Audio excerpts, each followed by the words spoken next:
अस्सलाम वालेकुम व्यूअर्स। हम स्टडी कर रहे हैं इर्रेगुलर कंपैरिजन ऑफ एडजेक्टिव के टॉपिक को, और इस वीडियो में हम इस टॉपिक से रिलेटेड प्रैक्टिस एक्सरसाइज को सॉल्व करने की कोशिश करेंगे। क्योंकि इस वीडियो से पहले हमने इस टॉपिक को अच्छी तरह से डिटेल में पढ़ लिया है, इस वीडियो में हम सिर्फ प्रैक्टिस एक्सरसाइज को ही सॉल्व करेंगे। अच्छा जी, अब प्रैक्टिस एक्सरसाइज को सॉल्व करवाने का मकसद ये है कि इसका डुअल बेनिफिट है स्टूडेंट्स को। एक तो ये है कि आपने पहले जो कुछ पढ़ रखा है इस टॉपिक से रिलेटेड, यहाँ पे आके आपकी एक सेल्फ असेसमेंट हो जाती है, क्योंकि यहाँ पे आंसर्स भी दिए हुए हैं, तो आप आंसर से अपना रिजल्ट निकाल सकते हैं और आपको पता चल जाएगा कि जो आपने टॉपिक पढ़ा है उसको आपको उसकी कितनी समझ आ गई। और दूसरा ऑफ कोर्स ये आपको एक प्रैक्टिस मटेरियल मिल जाता है प्रैक्टिस करने के लिए। मैं पहले भी आपको बता चुका हूँ कि language is a matter of practice. आप जितनी ज़्यादा प्रैक्टिस करेंगे उतनी ही ज़्यादा आपकी लैंग्वेज जो है स्ट्रॉन्ग होगी और आप उसके माहिर बनेंगे। सिर्फ ग्रामर के रूल्स को समझ लेने से आप कभी भी एक अच्छा लिखने वाला नहीं बन सकते जब तक कि आप उन रूल्स की प्रैक्टिस नहीं करते।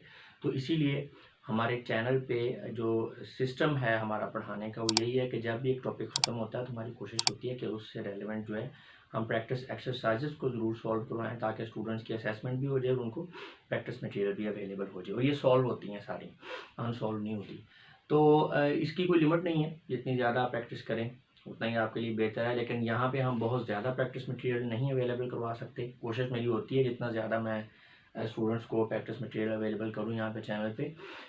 लेकिन अगर आप मज़ीद प्रैक्टिस करना चाहते हैं तो हर वीडियो के आखिर में मैंने रिकमेंडेड बुक्स दी हुई हैं। उन बुक्स के अंदर प्रैक्टिस एक्सरसाइज सॉल्व जो हैं टॉपिक वाइज हैं, तो आप मज़ीद आपको वहाँ से भी प्रैक्टिस करनी चाहिए।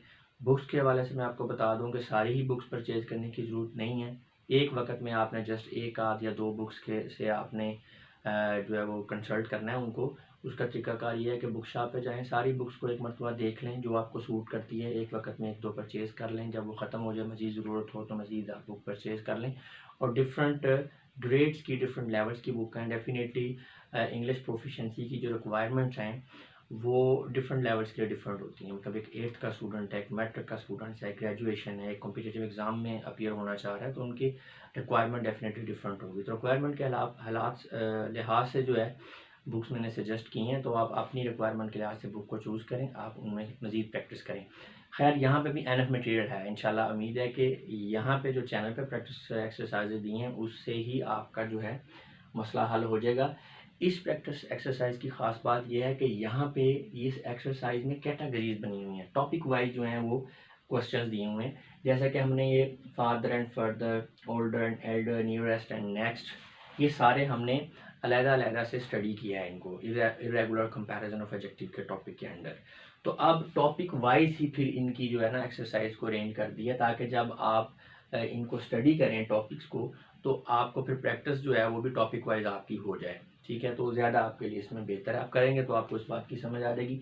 यहाँ पे नीचे आंसर्स भी दिए हुए हैं, आपने अपनी प्रैक्टिस इस एक्सरसाइज को सॉल्व कर लेना है। स्क्रीनशॉट ले लें, उसके बाद इसको सॉल्व करें, फिर आपने अपने आंसर्स को यहाँ पे दिए गए आंसर्स के साथ टैली कर लेना है। अगर तो आपकी एक आध गलती है, इसका मतलब है आपको पीछे वाला टॉपिक की समझ आ गई है।